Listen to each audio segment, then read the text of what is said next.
নন্দীগ্রামে বিজেপির প্রার্থী শুভেন্দু অধিকারী সোমবার জমা দিলেন মনোনয়ন। আর বিজেপি তুলে ধরার চেষ্টা করলো ঐক্যের ছবি। শুভেন্দু অধিকারীর পাশে দিলীপ ঘোষ। কেন্দ্রীয় মন্ত্রী ধর্মেন্দ্র প্রধানজি 21-এও আমাকে শুভেচ্ছা আশীর্বাদ উনি আমার থেকে বড় ভাই দিয়ে গেছিলেন। আজকেও সারাদিন আমার সঙ্গে ছিলেন নমিনেশন ফাইল। আমি সকালে মাননীয় স্বরাষ্ট্রমন্ত্রী অমিত শাহজির ফোন পেয়েছি, মাননীয় ভূপেন্দ্রজির ফোন পেয়েছি, শ্রমিক ভট্টাচার্যের ফোন পেয়েছি এবং জেপিএস রাঠোর দিলীপ দা আমার সঙ্গ দিয়েছে। আমি আমার নেতৃত্বের প্রতি কৃতজ্ঞ যে তারা আমার উপর আস্থা, বিশ্বাস, ভরসা অটুট রেখেছেন। আমার বাকি কাজ জনগণকে সাথে নিয়ে সব জায়গায় পদ্মফুল ফোটানো, সেটা আমি করার চেষ্টা করব। হলদি নদীর পাড়ে হাওয়া গরম। এই নদীর এক পাড়ে হলদিয়া, আরেক পাড়ে নন্দীগ্রাম। 2021-এর পর 2026-এও এই নন্দীগ্রাম থেকে বিজেপির প্রার্থী শুভেন্দু অধিকারী সোমবার নন্দীগ্রাম আসনে মনোনয়ন জমা দিলেন তিনি। হলদিয়ায় মহকুমা শাসকের অফিসে, পাশে তখন কেন্দ্রীয় শিক্ষামন্ত্রী ধর্মেন্দ্র প্রধান। ও আমার বিশ্বাস, আমি 21-এর নমিনেশনের র্যালিও দেখেছি। ধর্মেন্দ্রজি বলছিলেন যে ইসবার তো 3 গুণা হুয়া হয়। জোশ, লোক চাইছে এক্ষুনি গিয়ে ইভিএম এ টিপে দিতে, কালকে ভোটটা হয়। লোক আর এক মুহূর্ত এই অপশাসন, কুশাসন, জঙ্গল রাজ রাখতে চাইছেন না। সকালে বাবা মাকে প্রণাম করে শান্তিকুঞ্জ থেকে বেরোন শুভেন্দু অধিকারী। সেখান থেকে সোজা নন্দীগ্রামে রেয়াপাড়া শিব মন্দিরে।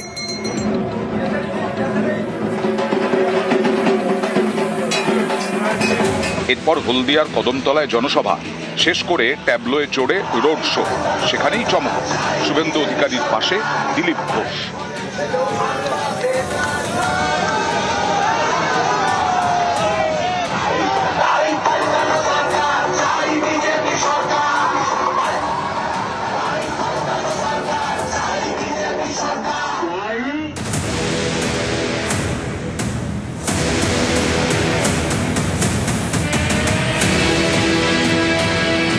সোমবার সকালে বিজেপিতে ঐক্যের ছবি। হলদিয়ায় পাশাপাশি শুভেন্দু, দিলীপ।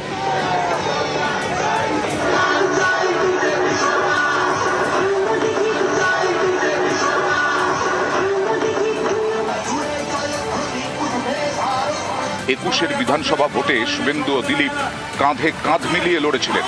শুভেন্দু দাঁড়িয়েছিলেন পূর্ব মেদিনীপুরের নন্দীগ্রাম থেকে, আর দিলীপ ঘোষ তখন মেদিনীপুরের সাংসদ এবং বিজেপির রাজ্য সভাপতি। আমি আর দিলীপ ঘোষ 35টায় জেতাবো এখান থেকে। আমি আর দিলীপ ঘোষ 35টায় জেতাবো এখান থেকে। 2021-এ বিজেপির স্লোগান ছিল আব কি বার 200 পার, কিন্তু তাদের থামতে হয় 77-এ। তারপর বিজেপির রাজ্য সভাপতি বদল হয়। দিলীপ ঘোষের জায়গায় নতুন রাজ্য সভাপতি হন সুকান্ত মজুমদার। এরপর থেকেই দিলীপ ঘোষ যেন আস্তে আস্তে কোণঠাসা। পরিস্থিতি এমন জায়গায় পৌঁছয় যে 24-এর ভোটে মেদিনীপুর আসনটি চেয়েও দিলীপ ঘোষ পাননি। তাকে দাঁড় করানো হয় বর্ধমান দুর্গাপুরে, সেখানে হেরে যান দিলীপ ঘোষ। অন্যদিকে 21-এর ভোটের পর থেকে বিজেপিতে দিন দিনই গুরুত্ব বাড়তে থাকে শুভেন্দু অধিকারীর। এবার সামনে আরেকটা বিধানসভা ভোট।